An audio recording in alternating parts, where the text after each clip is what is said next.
After 12 years of running my father's company, I finally made it worth $75 million. At a family dinner, my dad looked at me and said, smiling, "Your brother will take over now." My heart sank, but I smiled back. The next morning at work changed everything. I still remember the way my father smiled that night, his hand resting proudly on my brother's shoulder, as if he had already made up his mind long before speaking the words that would change everything. "Your brother will take over now." I felt my stomach drop, but years of practice kept my face composed. I smiled back, as if his words didn't pierce straight through me, as if they weren't unraveling 12 years of my life's work in an instant. The dining room was filled with the clinking of glasses, the quiet hum of conversations between extended family and close business associates. This wasn't just a family dinner, it was a celebration, a moment meant to honor everything we had built, everything I had built. My father had started Harper & Company when I was just a child, a modest logistics business that barely stayed afloat in its early years. I grew up watching him struggle to keep it alive, working late nights, sacrificing family vacations, always chasing one more contract to make ends meet. When I was 24, fresh out of business school, he finally let me step in, though I had to fight for that opportunity. And I had done more than just step in. I had transformed Harper & Company from a struggling regional logistics firm into a national powerhouse, expanding operations, securing million-dollar contracts, integrating cutting-edge technology.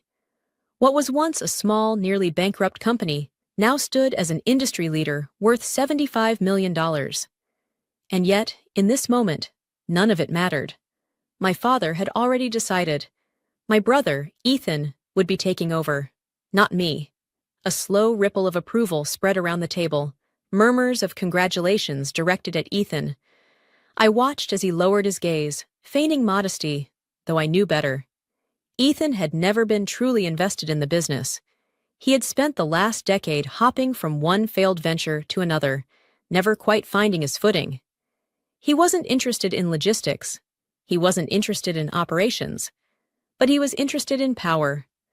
I had spent 12 years proving myself, building Harper & Company from the ground up, making every hard decision, every late-night strategy call, every contract negotiation. Ethan had done none of it. And yet, here we were. Still, I swallowed my emotions. I had learned long ago that in this family, showing pain was weakness. I reached for my wine glass, steadying my hand before lifting it. "Smile, Lisa, smile." "To Ethan," I said, my voice smooth, controlled. The guests raised their glasses, oblivious to the storm brewing behind my eyes. My mother cast me a glance from across the table, an unreadable expression, but I knew she understood. Unlike my father, she had always seen the effort I put in, but she wouldn't interfere. She never did. Then there was my father, grinning with that same unwavering confidence, completely unaware that his choice had set something in motion. Ethan met my gaze from across the table, a smirk barely hidden at the corner of his lips. That was the moment I knew. This wasn't just my father's decision. Ethan had been waiting for this. He had positioned himself carefully, playing the role of the dutiful son who had finally found his calling. And my father, ever the traditionalist, saw no flaw in his logic. A son should inherit the empire. A daughter, well, a daughter's efforts were always considered temporary. A footnote in history, no matter how hard she fought to prove otherwise. But what they didn't realize, what neither of them had accounted for, was that I had spent 12 years not just building a company, but fortifying my position within it. And tomorrow morning, they would learn exactly what that meant. That night, I barely slept. My mind replayed every sacrifice I had made for Harper & Company. The late nights, the missed birthdays, the relationships that crumbled under the weight of my ambition. I had given everything for this company, and now they expected me to simply step aside? They had underestimated me. By 3 a.m., I was in my home office, my fingers moving quickly across my keyboard. Every contract, every share, every executive agreement. I knew the inner workings of this company better than anyone, Ethan thought he was walking into an easy transition, that by next week, his name would be on the office door, his position secured. What he didn't know was that while my father had been busy with public appearances, and my brother had been busy pretending to learn the business, I had been securing something far more valuable: control. At exactly 8:45 a.m., I stepped into Harper & Company headquarters, just like I had for the past 12 years. The same walls, the same polished floors, the same hum of efficiency as employees settled into their routines. But today was different. Today, I wasn't walking into my office. I was walking into a battlefield. The reception area was unusually quiet, the kind of quiet that precedes a storm. They knew. The whispers had already started. The news of my father's announcement at dinner had spread like wildfire. Employees glanced at me with hesitant expressions, avoiding direct eye contact, unsure of where their loyalty should lie. I didn't acknowledge them. I walked with confidence, my heels clicking against the marble floors, my posture unwavering. Never let them see you shaken. I entered my office, shutting the door behind me. I had precisely 15 minutes before my father and Ethan arrived, thinking they would step into their new positions as CEO and heir apparent. 15 minutes before everything they had planned crumbled in front of them. I sat at my desk, inhaling deeply, then powered on my computer. The screen illuminated with a list of confidential documents and contracts, ones they had never thought to look at, ones they had assumed didn't matter. I pulled up my ownership records. My hands hovered over the keyboard for a second before I clicked on the file labeled Executive Shareholders Agreement. And then I waited. At precisely 9 a.m., there was a sharp knock at my door. I didn't bother responding. The door swung open, and in walked my father and Ethan, both exuding confidence. His inborn, Ethan's carefully manufactured. My father strode in like a king surveying his kingdom, while Ethan, dressed in an expensive navy suit, gave me a smug, triumphant grin. It took everything in me not to laugh.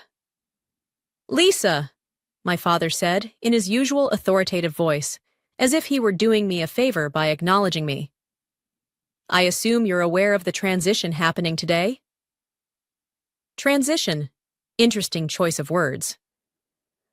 "I'm aware," I said smoothly, leaning back in my chair. I glanced at Ethan, whose smirk only widened. "Good," my father continued, nodding as if we were all in agreement. "Ethan will be stepping in as the new CEO. We'll need you to help with the handover. Get him familiar with the operations before you officially move on." I arched an eyebrow. "Move on?" I echoed, feigning confusion. "Dad, I think you're mistaken about something." His face twitched in irritation. He was used to my compliance, my ability to quietly fall in line. He wasn't prepared for this. "Lisa," he said, voice tight, as if speaking to a child. "This isn't up for debate. We've already made the decision." I smiled then, a slow, knowing smile. "Oh, I know, Dad," I said softly. "The thing is, you don't have the authority to make that decision." Ethan let out a low scoff, shaking his head. "Lisa, don't make this difficult. We're trying to do this the easy way." I didn't respond. Instead, I reached for the remote control and pressed a button. The large screen on my office wall lit up with a document, the same one I had been reviewing earlier. Executive Shareholders Agreement, signed. August 17th, 2015, signatories. Lisa Harper, James Harper, father, Ethan Harper. My father's face paled slightly. I turned to Ethan. "Do you even know what this document is?" He crossed his arms, shifting in discomfort. "A shareholders' agreement?" he guessed. I nodded. "Yes." "And do you know what it says?" I tapped the screen, highlighting a crucial clause. This document was drafted when Harper & Company was restructuring. It clearly states that any transfer of executive power, such as appointing a new CEO, requires the approval of all majority shareholders. I met my father's eyes. "And I, Dad, hold 60% of the company's shares." The silence that followed was suffocating.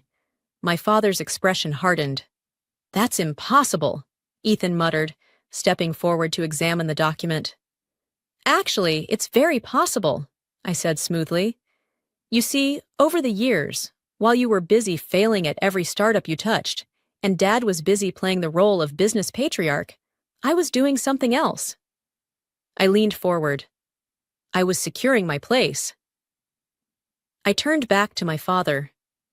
"Remember when you needed capital for expansion in 2017? You signed over an additional 15% of your shares to me in exchange for my investment. And in 2019, when we had that legal battle, another 10% was transferred under my name as collateral, which you never bothered reclaiming. That, plus my original 35%, makes me the majority shareholder." My father's jaw clenched, but Ethan was panicking. "You have to be bluffing," he spat. I pulled out a second document. "This is the most recent legal filing with the state. Want to verify?" Ethan snatched the paper and scanned it, his face draining of color with each passing second. You can't do this," he stammered. "Dad, tell her she can't do this." My father remained silent, because he knew. I had legally outmaneuvered him, and there was nothing he could do about it. I exhaled slowly, standing up. "I'm not firing you, Ethan," I said. "I wouldn't want to force you into the real job market, but you will report to me, and you will work under my leadership. Otherwise—" I gestured toward the door. "You're free to leave." Ethan turned to my father, eyes pleading. But for the first time in his life, my father had no answer. No way to fix this, because this wasn't his company anymore. It was mine. The silence in my office was suffocating. Ethan still clutched the legal document in his hand, his fingers white from gripping it too tightly. My father stood rigid beside him, his expression unreadable, but I knew better. He was calculating, trying to find a way out of this. There wasn't one. I had spent years preparing for this moment. Not because I had expected betrayal, but because experience had taught me never to assume loyalty where power was involved. For the first time in my life, my father looked at me as if he didn't recognize me. Perhaps he never had. "So that's it?" Ethan finally spoke, his voice laced with bitterness. "You're just taking everything?" I let out a soft, humorless laugh. "Taking everything?" I repeated, stepping closer to him. "Ethan, I built this company from nothing. Every contract, every expansion, every innovation, I made it happen. While you were busy failing upwards, I was keeping this company alive. So no, I'm not taking anything." I leaned in slightly. "I'm just keeping what's already mine." Ethan's face twisted in anger, but he had no rebuttal. He knew I was right. And worse, so did my father.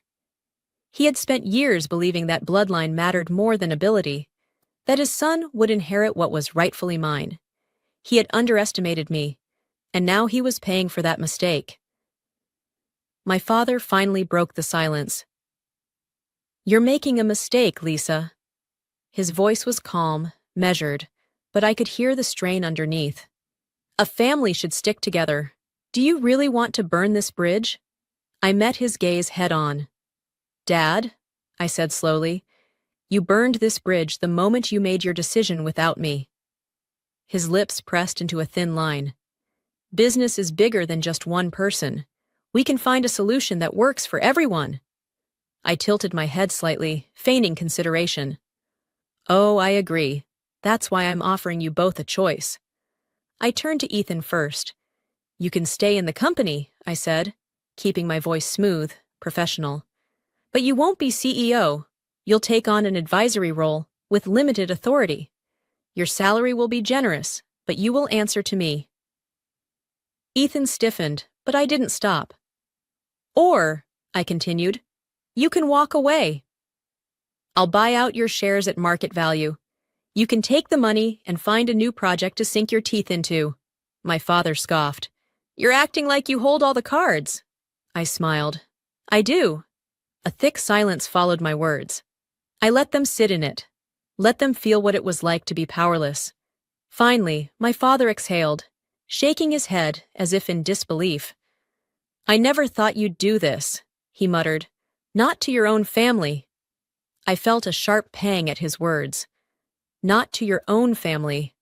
I wanted to tell him that he was the one who had done this, that he had made the choice to push me aside, to act as if I was temporary. But I didn't. Because in the end, it didn't matter. What mattered was that I wasn't going to let them take what I had built. Not now, not ever. Ethan stormed out first. Good riddance. I knew my brother well enough to predict his next move. He would go to our relatives, our family friends, painting himself as the victim of corporate betrayal. I didn't care. I wasn't here to win their approval. I was here to win my future. My father lingered for a moment longer, as if waiting for me to change my mind. When I didn't, he gave a slow nod. "You've changed," he said quietly. I met his gaze. "No, Dad, I just finally stopped pretending." Then he left. I exhaled, sitting back down in my chair. I should have felt victorious. I had fought for my place and won. But as I stared at the empty doorway, I felt something else too. A quiet, lingering ache. A part of me had always wanted my father's approval. Some small, desperate part of me had thought that if I worked hard enough, if I proved myself over and over again, he would finally see me. But the truth was, he had never really looked. And now? Now he had no choice but to see me for what I really was. Not his daughter, not his temporary stand-in. The true leader of Harper & Company. I turned back to my computer, my focus shifting. I had spent 12 years building this company. Now I would spend the next 12 making it untouchable. My father and brother had tried to take everything from me, but in the end, they were the ones who lost everything. For the first time in 12 years, my office felt empty. No phone calls from my father, no passive-aggressive emails from Ethan, just silence. But silence didn't mean peace. It meant the battle had begun. I knew my father wouldn't walk away quietly. And Ethan? He would fight tooth and nail to reclaim what he thought was his birthright. I wasn't naive enough to think this was over. It had just begun. By the next morning, I could already feel the undercurrent of unease within the company. Employees who had greeted me with confidence last week now seemed hesitant, as if afraid to pick a side. A few department heads avoided eye contact. I knew what was happening. My father and Ethan were working the Whisper Network. Old family friends, board members, senior executives. They were sowing doubt, painting me as cold, ruthless, disloyal. Ethan, especially, had taken on the role of the wounded son, betrayed by his own sister. I could imagine him now, sitting in some high-end restaurant, fake sorrow in his voice, as he told our investors how I had stolen the company out from under him. And my father? He wouldn't need to say much at all.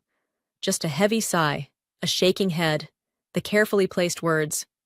I only ever wanted the best for my children. It was calculated and dangerous, because if they managed to turn my board members and top executives against me, they could push me out of my own company, or at least make my leadership impossible. I wasn't about to let that happen. That afternoon, I called an emergency executive meeting. As I stepped into the boardroom, I felt the tension in the air. Half of the room avoided my gaze. The other half watched me too closely, waiting for me to slip. I took my seat at the head of the table. My seat. "Let's not waste time," I said, my voice even. I know there have been conversations, behind closed doors, over drinks, in hushed voices. I let my eyes scan the room, pausing on each person for just long enough to make them shift uncomfortably. I also know that some of you are wondering if my leadership is sustainable. A few people tensed. No one spoke. I tapped my fingers against the polished wood table. Let's clear that up now. I pulled up a presentation on the screen behind me. Numbers, data, facts. I built this company from a struggling regional business to a $75 million industry leader. Over the last 5 years, under my leadership, we've seen a 300% increase in revenue and expanded into 6 new markets. I turned to the CFO. "Paul, do we have a single financial indicator suggesting this company is in trouble under my leadership?" Paul hesitated, then shook his head. "Number." In fact, projections show another 20% growth in the next quarter. I nodded. So let's be honest about what's happening here. I leaned forward. My father and brother aren't upset because the company is struggling. They aren't upset because I'm failing as a leader. They're upset because they expected me to step aside and let Ethan take over, regardless of qualifications, regardless of results. The room was silent. Then I dropped the real bomb. I also know that some of you have been contacted in the last 24 hours, offered incentives to push for my resignation. I tilted my head slightly. If anyone here would like to disclose those conversations now, this is your chance. A few people shifted uncomfortably. Then, after a long pause, one of the senior executives cleared his throat. I received a call, he admitted, from your father. He said he was considering making an official appeal to the board. I nodded, unsurprised. And did he offer anything in return for your support? A pause, then a slow nod. There it is. I exhaled, standing up. My father built this company, I said. I won't discredit that, but I took it further than he ever could have, and I will not allow him to manipulate it from the outside. I let my voice drop slightly. Controlled. Dangerous. If he wants a fight, he'll get one. I gathered my papers, looking at each executive in the eye. If anyone here believes my father and brother deserve control, now is the time to make your move. Silence. No one moved. Good. I turned and walked out, my head held high. This wasn't just about keeping my company. This was about making sure they never thought they could take it from me again. That night, I made my own call. Not to a board member, not to an investor, but to the media. By morning, the business section of every major news outlet had the same headline: Power Shift at Harper & Co. Lisa Harper outmaneuvers family in boardroom battle. I had made my move. Now it was their turn. And I was waiting. The morning after my story hit the press, my inbox exploded. Emails, missed calls, messages from journalists, investors, and board members. Some were supportive, some were cautious, but most of them had one question in common. Is it true? I let them wait. I knew the game my father was playing. He had spent decades perfecting the art of public perception. He knew that reputation held weight in business. If he couldn't defeat me in the boardroom, he would undermine me in the public eye. And that was exactly what he was trying to do. By noon, the first counterattack arrived. A press release, neatly crafted, carefully worded, but filled with lies. Harper & Company has always been a family-run business. We are saddened by recent developments, but remain committed to upholding the values that built this company. Changes in leadership are inevitable, and we hope to transition smoothly as we move forward. It was subtle, but I knew what it was really saying. Lisa is reckless. Lisa is unstable. Lisa is not a team player. I wasn't surprised. I was, however, pissed. I sat in my office, watching the news as industry analysts debated my leadership. Was Lisa Harper too aggressive in her takeover? Will her lack of cooperation hurt the company in the long run? Can she recover from this PR disaster? They talked as if I wasn't watching, as if I wasn't already planning my next move. Because if my father and Ethan wanted a public war, I was going to give them one. I didn't release a statement. I didn't call a press conference. Instead, I made one phone call. To an old friend in investigative journalism. I have something for you, I said, but you'll need to move fast. An hour later, I sent over documents, emails, financial reports, internal records, evidence that Harper & Company, under my father's leadership, had engaged in questionable business practices over the years, ones I had spent the last decade quietly cleaning up. The story broke within 24 hours. Behind the scenes at Harper & Company, a legacy of hidden debts and financial cover-ups. The article was brutal. It praised my leadership for fixing the company's financial health. It criticized my father's mismanagement from the past. And most importantly, it proved that I was the only reason Harper & Company had survived. And just like that, the narrative changed. The board stopped doubting me. The investors stopped hesitating. And my father? He had nowhere to hide. 2 days later, my father finally called me. I let the phone ring 3 times before answering. "Lisa," he said, his voice tight, "we need to talk." I leaned back in my chair. "Do we?" Silence. Then, finally, a sigh. "You didn't have to do that." I let out a small laugh. "Neither did you." "This company was supposed to be a legacy," he said. "For the family, for both of you." I felt a familiar pang. A tiny, foolish part of me had once wanted that too, but not anymore. "Dad," I said quietly, "if you wanted me to protect the legacy, you should have trusted me with it. Instead, you tried to take it from me."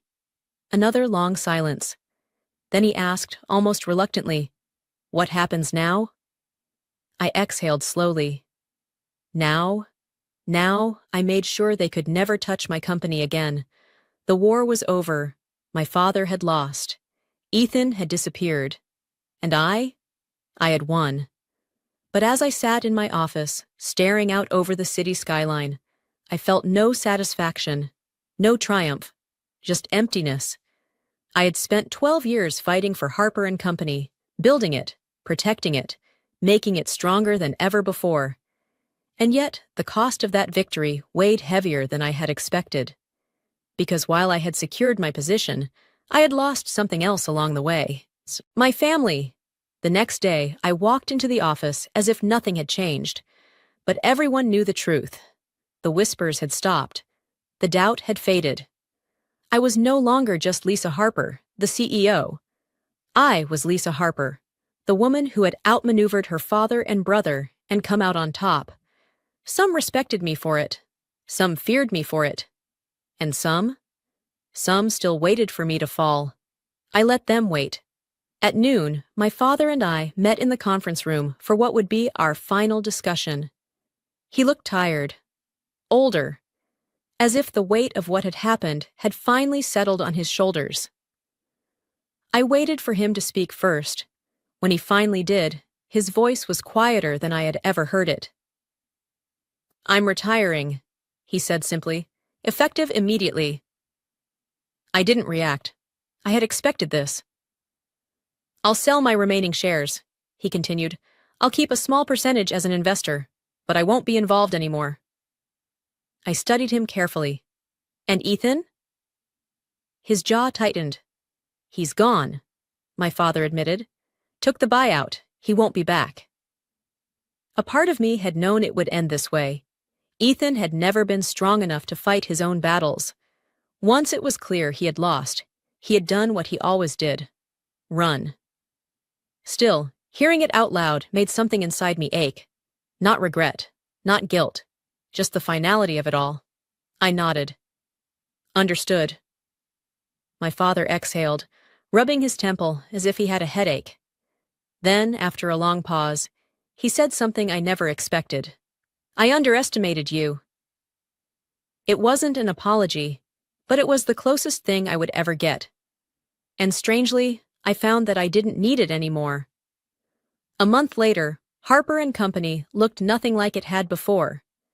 The old board members who had aligned themselves with my father and Ethan, gone. The executives who had questioned my leadership, replaced. The company had always been strong under my guidance, but now it was truly mine. And with that control came a new vision. I introduced initiatives my father had always rejected. Modernized systems he had called unnecessary. Expanded into industries he had been too cautious to explore. Within 6 months, profits soared. Within a year, we had crossed the $100 million mark. And for the first time in my life, I wasn't just fighting to prove myself. I was fighting to build something that no one could ever take from me again. A year after everything had happened, I met my father for dinner. It was the first time we had spoken since his retirement. He looked different, quieter. He wasn't angry anymore, just accepting. "I read about the latest deal you closed," he said over his drink. "It was a smart move." I smirked slightly. "I know." A ghost of a smile touched his lips. There was no tension between us anymore. No war left to fight. Only the simple, undeniable truth. He had tried to push me aside, and I had proved him wrong. He lifted his glass. "To Harper and Company," he said. This time, when I clinked my glass against his, I didn't feel anger or resentment. Only peace, because I had already won, and I no longer needed his approval to know it. As I sit in my office today, overlooking the city that I built my empire in, I think about the lessons this journey has taught me. That family can be your biggest enemy. That loyalty is a currency, not a guarantee. That power is never given, it's taken. But most importantly, that sometimes the best way to prove your worth is to stop seeking validation and build something so strong that they can never ignore you again. I have no regrets. Harper and Company is mine now, and I intend to make sure no one ever forgets it.